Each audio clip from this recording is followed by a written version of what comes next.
Assalamualaikum warahmatullahi wabarakatuh. Perkenalkan, nama saya Yesi Dwi Hardianingsi dari kelas Agribisnis C dengan nomor NIM 210321100109. Di sini saya akan menjelaskan terkait materi tanah organik pertanian. Berdasarkan asalnya, tanah dibedakan menjadi dua, yaitu tanah organik dan tanah anorganik.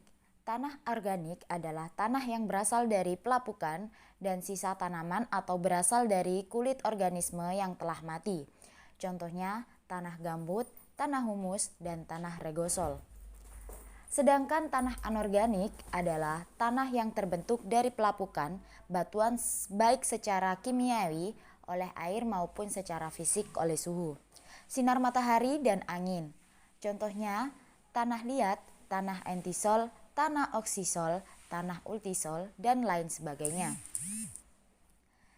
Ciri-ciri tanah organik yaitu ada 4. Yang pertama, bertekstur lunak, warnanya hitam kecoklatan atau gelap, mudah berubah bentuk saat dilakukan penekanan, dan yang terakhir memiliki sifat plastisitas yang rendah. Selanjutnya ada karakteristik tanah organik. Yang pertama, kadar air yang tinggi.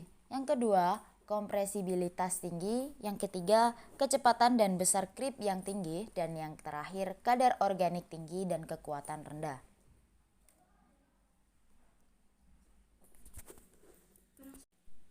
Adapun pembenah tanah organik.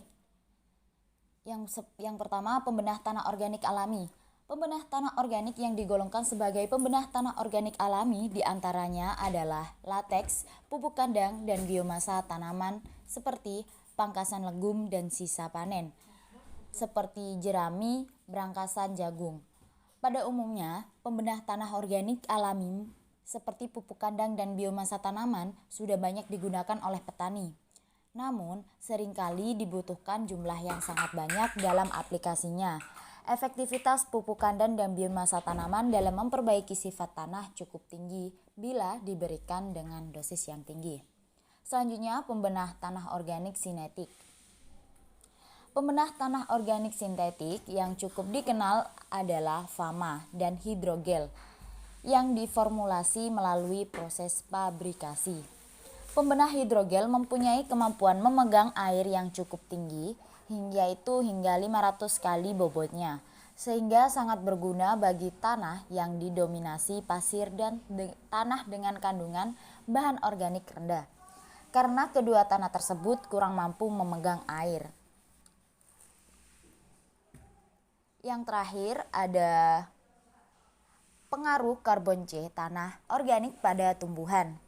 Lahan pertanian atau perkebunan sangat rentan mengalami pengurangan kandungan C di dalam tanah karena adanya perlakuan pengolahan tanah. Penurunan karbon tanah organik bisa berdampak signifikan terhadap peningkatan konsentrasi karbon di atmosfer dan berperan penting dalam mitigasi gas rumah kaca.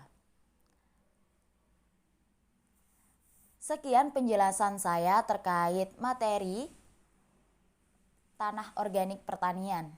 Jika ada kurang lebihnya mohon maaf. Wassalamualaikum warahmatullahi wabarakatuh.